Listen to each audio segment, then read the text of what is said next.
Hello, chemistry, earth, and space science students. We are still in Unit 2, Toxic Tides. Today's lesson is Lesson 3, which is the basic properties of water. So objectives for this lesson is to make some conclusions about the physical properties of water, and then also describe how the concept of polarity plays a role in those properties. So let's go through the properties of water. First off, why are we talking about water? Well, water is the most abundant compound in living organisms. It's necessary for our existence to have water. Some cells in our body are 90% water. That's crazy.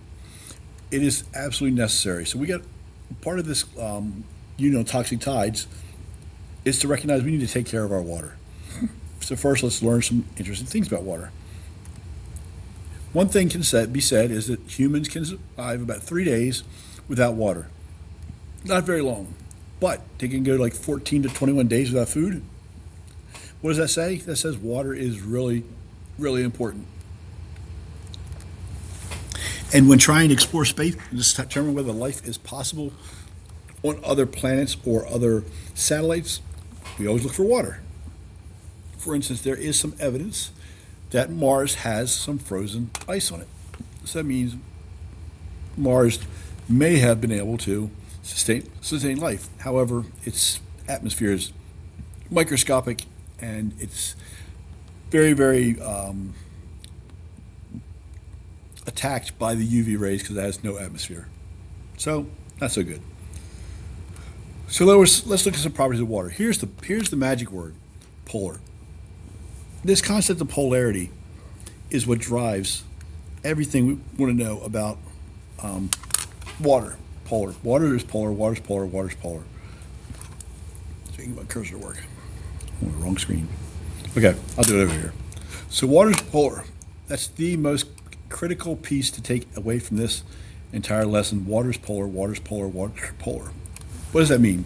That means a water molecule consists of 2 hydrogen atoms, 1 oxygen atom, which we know, H2O. But notice, looking at this diagram at the bottom, that this has 2, these are electrons up here, and minimal amount of electrons down here. That means this side of the molecule has more electrons than this side of the molecule. Now this side would be slightly negative, and this side would be slightly positive, leading to this concept of polarity. So the fact that a water molecule has a negative end and a positive end, it's like a little mini magnet, and that little mini magnet can act upon other molecules in using that electrostatic attraction. So since the hydrogen end is positive and the oxygen end is negative, again, we use the concept of slightly positive and slightly negative. There's an uneven pattern of the charges, which means this molecule has one positive side, one negative side, much like a magnet has a north pole and a south pole.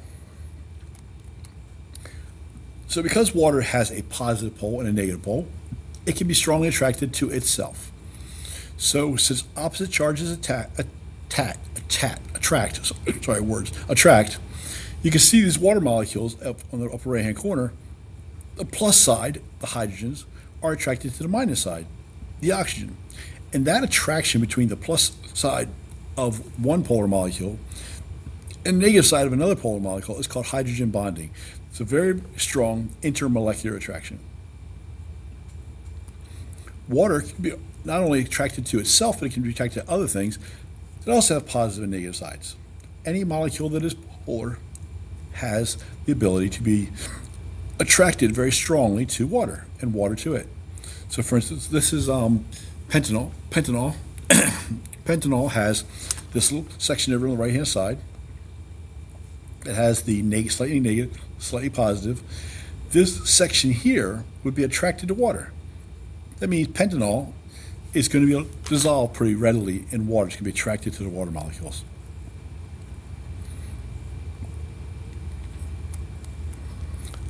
Also, we probably noticed that when water is put in a graduated cylinder, you get this curving effect. That's that meniscus. The water's going to curve up and it's going to touch the sides. And you're going to read the meniscus by looking at the bottom of the curve. That's that section right there to get the volume. So when doing this, the graduated cylinder, the water is attracted to the sides of the glass graduated cylinder, causing it to rise up on the sides and make this meniscus.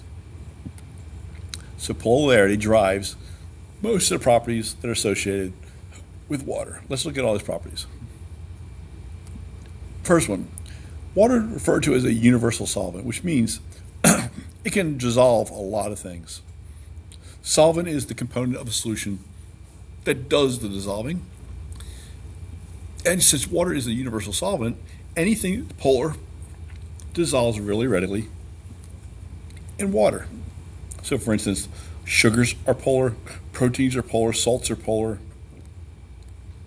Most of organic molecules have at least some sort of a polar section to it, especially life-inducing polar molecules.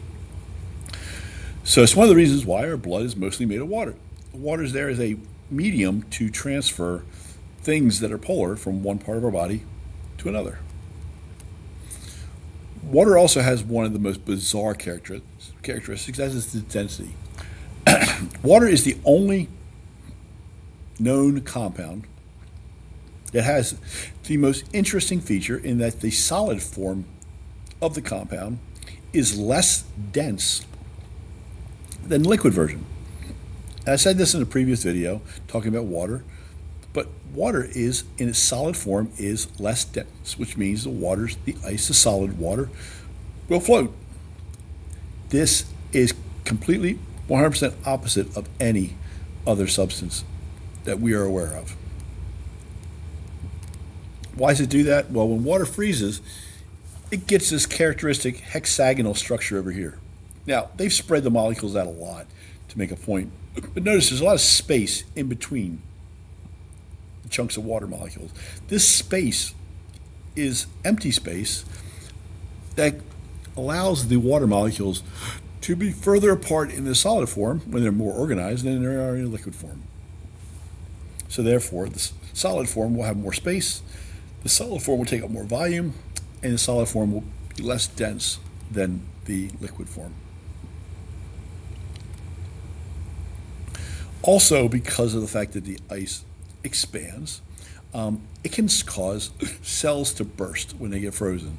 That's where damage from frostbite and the like takes place, is the cells start having the water in them expand so much that they break the cells. Now, comment here that in some cold climates, organisms have adaptations for preventing this. Like the body makes antifreeze. And there's a frozen frog video that I'll show in class at the beginning of this lesson. So another feature of water is it has cohesion or cohesive forces, which means it's attracted to itself. Co means same, like a co-president, a share. There's a sharing. The positive of the water molecules are attracted to the negative water molecules. That means the water molecules are attracted to themselves, making, as they say here, a net of water molecules. So water, when it sticks to itself, like looking here, this little droplet of water on a plant, when it attracts to itself, it forms those little bubbles of water. Also happens if you wash your car and wax it, you'll see all those water droplets. That's because water is more attracted to itself than it is to the hood of your car, or more attracted to itself than it is to the outside portion of this leaf. Because it's attracted to itself, it can undergo, it's called capillary action. It's the way that blood moves out to your furthest extremities. So you have capillaries in your skin, very, very, very tiny blood vessels, especially towards the end of the fingers, toes, okay, very, very tiny, tiny, tiny capillaries. Since water sticks to itself, it can defy gravity and is flowing through these small tubes. This is also the way that water gets up to the top of a plant. So let's think about it. If you got a really tall tree, that really tall tree needs water to get to all the leaves up top. How does it do that? Well, it does that by capillary action. There are a lot of very tiny, thin tubes inside the tissue of the plant that will allow the water that's in the ground to be sucked up and drawn up to the top leaves through what are called it's called capillary action.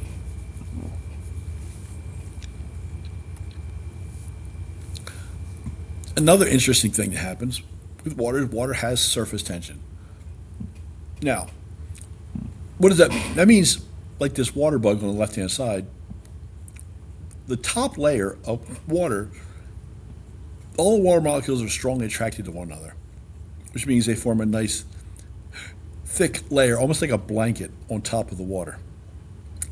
If you spread out your weight enough, like this water bug does, spreads it out over not necessarily the tips of its feet, but like its whole lower part of the leg, the water can withstand the pressure to be poked through. That layer on the top of the water is called surface tension. It's also the reason why a belly flop hurts. Think about it. You go and try to have your whole body slam into the water. You're spreading your entire body out over a larger area, and all that water is going to try to stop you from going into the water, and that way you're going to get this painful belly flop.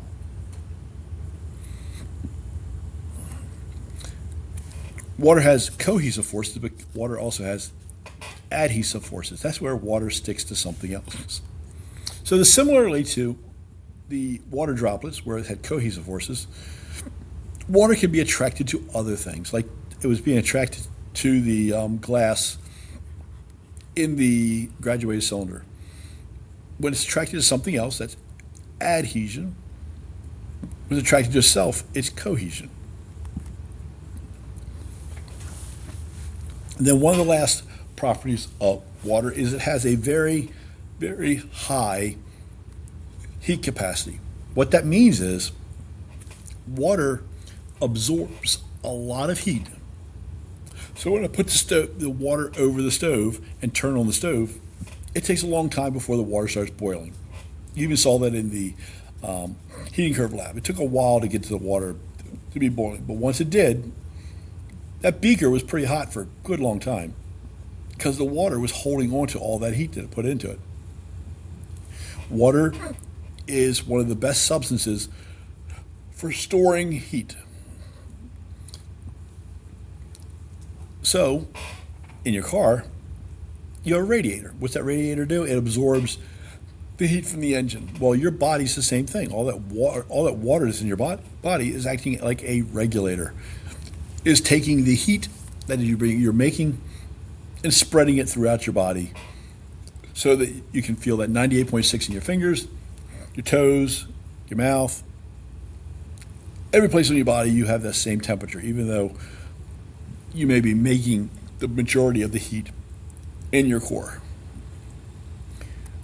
It also explains why, if you think in terms of oceans, near the ocean there's not a really huge temperature change because the oceans will store the energy, and then as it gets colder, it will release the energy, keeping the coastlines very warm compared to other parts of the land where it's not in contact or not near water. So that's about it. It talks about the properties of water. They all revolve around the same thing, water being polar. So until next time, toodles.